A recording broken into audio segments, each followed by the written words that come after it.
फौजी मनमौजी के प्लेटफॉर्म से बांग्लादेश के अंदर जो कुछ हुआ है उसके बारे में आपने बड़ी रिपोर्ट्स देखी होंगी, लेकिन जो रिपोर्ट मैं पेश करना चाहता था वो ये कि फौजी मनमौजी अपनी छोटी सी दुनिया से बांग्लादेश के chief of army staff general Waker-Uz-Zaman को सलाम और सैल्यूट पेश करता है। ऐसा होता है चीफ ऑफ आर्मी स्टाफ कि जब वतन को जरूरत हो, देखें फौजी जो है ना वो अपने वतन से, अपनी मट्टी से सिर्फ मोहब्बत करते हैं।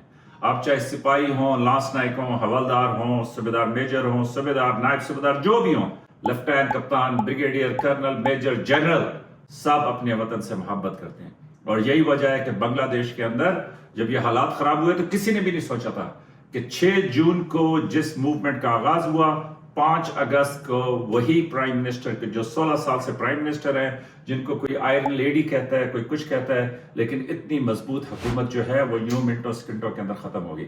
लेकिन फौजी मनमौजी को पॉलिटिकल तबसरा नहीं करना चाहता। फौजी मनमौजी सिर्फ ये बात करना चाहता है कि देखें 23 जून को जनरल वकारुज्जमान ने चीफ ऑफ आर्मी स्टाफ का ओहदा संभाला और सिर्फ 1.5 माह के अंदर उनके सामने एक ऐसी गैर मामूली सूरत हाल आ गई कि वहां पे उनको एक बड़ा फैसला करना था। मुझे ये भी मालूम हुआ है कि जनरल वकारुज्जमान की जो मिसेज हैं, जो खुद एक साहब का चीफ ऑफ आर्मी स्टाफ की बेटी हैं, वो शेख हसीना की रिश्तेदार भी थी।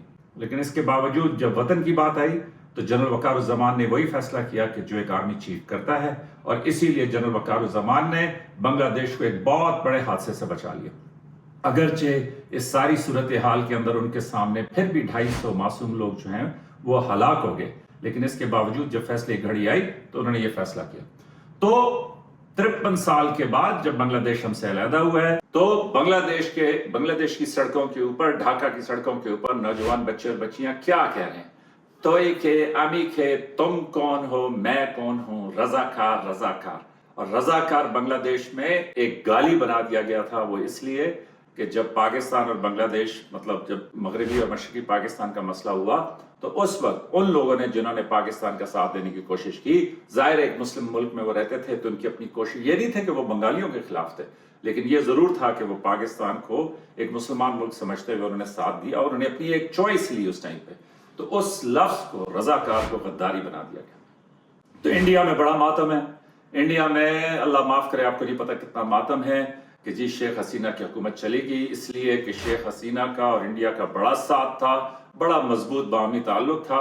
और इस तरीके से जब वो अलहदा हुए तो फौजी मनमौजी, मैं आपको बिल्कुल एक सादा सी मिसाल के जरिए साबित करना चाहता हूं, और ये पैगाम बंगालियों के लिए भी है, बंगाली भाइयों के लिए भी और पाकिस्तानी भाइयों के लिए भी, कि देखें कि कैसे इंडियन मीडिया अपनी वारदात करता है। दूसरा पैगाम मेरा तमाम बंगाली भाइयों के लिए और तमाम पाकिस्तानियों के लिए भी है, और वो ये कि देखें chief of army staff of Bangladesh general Waker-Uz-Zaman ने जब ये फैसला किया कि शेख हसीना के पास सिर्फ 45 मिनट हैं कि वो रिजाइन करें, इस्तीफा दें और अवाम के सामने से हट जाएं, और उसके बाद उन्होंने खिताब किया और उन्होंने पूरी कौम से कहा कि वो मुकम्मल जिम्मेदारी लेते हैं कि बांग्लादेश की आवाम की जितनी भी बातें हैं, जो सही, दुरुस्त और सच्ची बातें हैं, वो उन तमाम को तस्लीम करेंगे और बेहतरीन तरीके से बांग्लादेश के हालात को वापस उसी मामूल पे लाएंगे कि जिस पे वो पहले से मौजूद थे। तो जनरल वकारुज्जमान ने तो ये कर दिया अपने मुल्क के लिए, अपने वतन की खातिर। एक जर्नैल, एक फौजी बेटा जो है वो सामने आ गया और उसने पूरी जिम्मेदारी पूरी कौम के सामने अपने लिए ले ली। लेकिन इंडिया में एक मातम का समा है। मातम का समा इसलिए है कि शेख हसीना जो है वो इंडिया के साथ अपने बड़े मजबूत ताल्लुकात रखती थी। बहुत शदीद उनका एंटी पाकिस्तान स्टांस था। उन्होंने Jamaat Islami, Bangladesh national party BNP की खालिदा जिया को कैद किया हुआ था।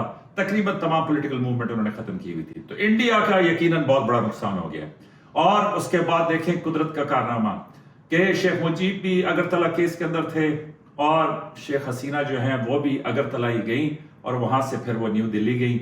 लेकिन इस सब के बावजूद जो मैं आपको दिखाना चाहता हूं वो ये है, जो पैगाम है बांग्लादेश के भाइयों के लिए और पाकिस्तानी भाइयों के लिए, वो ये है कि देखें कैसे अफवाज का, आपकी जो मायानाज अफवाज हैं, उनका इमेज, उनका तशख्खुस जो है वो इंडियन मीडिया बर्बाद करने की कोशिश करता है। आप सिंपल सा एक काम करें, आप गूगल पे जाएं और मैंने टाइप किया the role of Bangladesh army, और वो मैंने इसलिए टाइप किया कि मैं मालूम करना चाहता था کہ بنگلہ دیش آرمی کے بارے میں مزید معلومات لینا چاہتا تھا کہ ان کا کیا رول تھا اس پروٹیسٹ کے دوران. تو جیسے میں نے آپ کو پہلے بتایا کہ جنرل وقار الزمان جو ہے 23 جون کو انہوں نے ٹیک اوور کیا. ابھی تقریباً 7 ہفتے ہوئے ہیں کہ وہ آرمی چیف بنے تھے اور ان کو اتنے مشکل فیصلہ کرنا پڑا. تو جیسے ہی آپ دیکھتے ہیں دا رول آف بنگلہ دیش آرمی, چونکہ میرا پاکستان سے تعلق ہے تو میرے پاس جو پہلی ہیڈ لائن آتی ہے وہ ایکسپریس ٹریبیون جو پاکستانی انگلش کا اخبار ہے, تو اس کی ہیڈ لائن آتی ہے جس میں ہے کہ ہو از دی بنگلہ دیش آرمی چیف ہو اناؤنسڈ حسینہ's ریزگنیشن. تو کون ہے بنگلہ دیش کے آرمی چیف کہ جنہوں نے شیخ حسینہ کے استعفے کا اعلان کیا. تو ایک نارمل ہیڈ لائن تھی.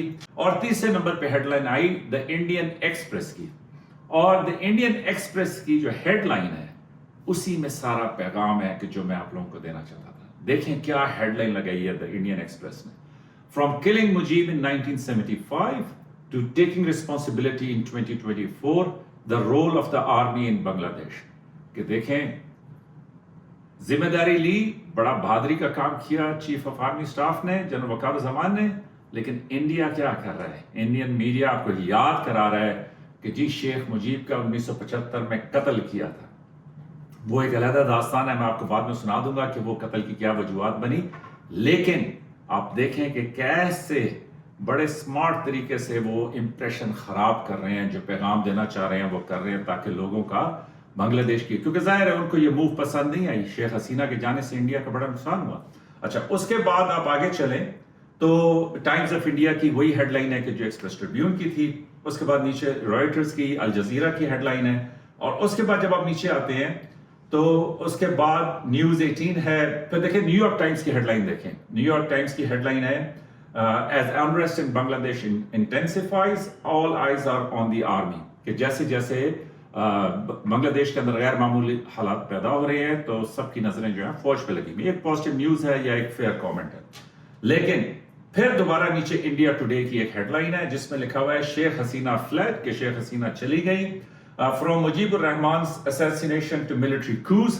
پھر دوبارہ کہ جی مجیب الرحمان صاحب کے قتل سے لے کے فوجی بغاوتوں سے لے کے بنگلہ دیش آرمی رول ان انڈیا ان بنگلہ دیش. ٹھیک, انڈیا ٹوڈے کی یہ خبر ہے. تو یہ ہے طریقہ جس کے ساتھ اپنی فوجوں کا وہ بڑا کیا کہتے ہیں خیال رکھتے ہیں, لیکن آپ کی فوجوں کا تشخص آپ کے سامنے خراب کرتے ہیں. تو دیکھیں ملکوں میں حالات خراب ہوتے ہیں, بہت ساری باتوں کے اوپر لوگوں کے آپس میں اختلاف ہوتے ہیں, لیکن ان تمام اختلافات میں فوجی من موجی کے ایک ہی پیغام ہے, وہ یہ کہ اپنے فوجیوں سے پیار کرو, اپنے فوجیوں کو ہمیشہ سلیوٹ کرو, ان کی سروس کا شکریہ ادا کرو. تو بہرحال فوجی من موجی کا پیغام یہ تھا کہ ایک جنرل وقار الزمان کو سلیوٹ کہ ویل ڈن, قوم کو جب ضرورت ہو تو فوج کو آگے بڑھنا چاہیے. اور نمبر 2 بنگالی بھائیوں کے لیے اور پاکستانیوں کے لیے پیغام کہ دیکھا کریں کہ دشمن کیسے واردات کرتا ہے اور آپ اپنی فوج سے پیار کریں. تو ملتے ہیں فوجی من موجی کے اگلی قسط میں. بہت شکریہ, تھینک یو فار لسننگ. اور سبسکرائب, لائک اور بیل آئیکن کا بٹن ضرور دبائیں تاکہ آپ کو لیٹسٹ اپڈیٹس جو ہیں وہ ملتے ہیں.